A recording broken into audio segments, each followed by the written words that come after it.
All right, so picture this.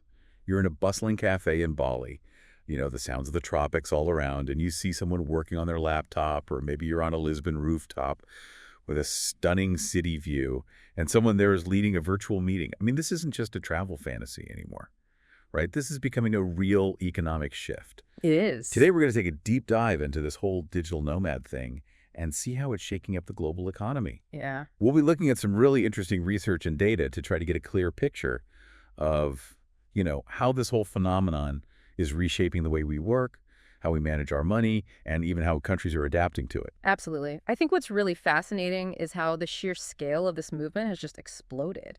It's not just a handful of adventurous people anymore. We're talking about over 35 million digital nomads worldwide as of last year. That's huge. 35 million? Yeah, and you have to think that's a significant portion of the global workforce, and it's not just one type of person either. We're talking about remote employees, freelancers, tech folks, creative professionals, and entrepreneurs. It's really diverse, and it's becoming a real economic force. It is, and we're seeing the effects of this, particularly in certain countries, right? I mean, Yeah. places like Portugal, Mexico, Thailand, they're all actively trying to attract digital nomads with these special visas. Yeah. Why are they doing this? What's the appeal for these countries?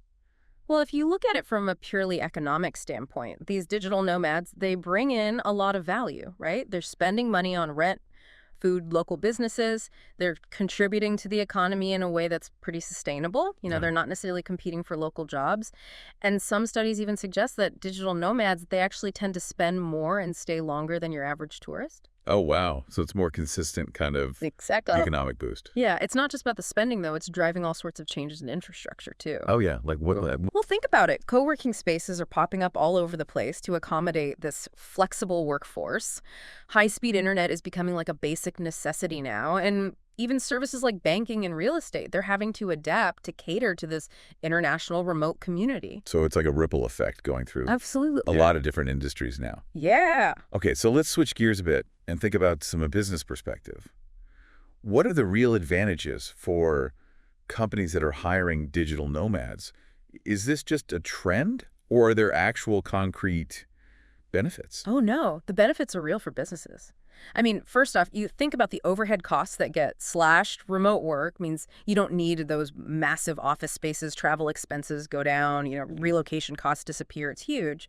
But even more importantly, it completely changes the talent pool. Companies can now recruit from anywhere in the world. It's amazing. Yeah, so they're not limited by geography anymore. They have access to this. It's This is much wider. It's a global talent pool. Wow, so it seems like a win-win situation for both sides in a lot of ways. But, our research also points out that there are some growing pains, right? Some complexities that are emerging, especially when it comes to regulation. That's true. And one of the biggest issues is taxation. When you have someone living in one country, working for a company in another, and getting paid in a third currency, it creates a very complicated tax situation. And the current international tax laws, they're really struggling to keep up with this new reality, which can lead to confusion and challenges for both individuals and businesses. So it sounds like the legal frameworks are still trying to catch up to this whole Yeah, it's a work in progress. digital nomad For sure. lifestyle. But even with those challenges, the overall impact of this trend seems to be changing the way we think about work and borders. Absolutely. I think what's so fascinating is how it's reshaping these fundamental concepts. Work is no longer tied to a specific location. Geographical borders are becoming less of a barrier to employment. And even our understanding of wealth is changing. People are earning living and investing across different currencies and countries, all thanks to remote work and technology. I think that's a key takeaway here, right? Digital nomadism isn't just a fad that we saw on social media a few years ago. This is a growing economic force with global implications. I completely agree. It's here to stay. And it makes you wonder, as this trend continues, how will our ideas about work and location continue to evolve? What new opportunities and challenges will pop up for individuals and businesses in this increasingly borderless world? Definitely something to think about.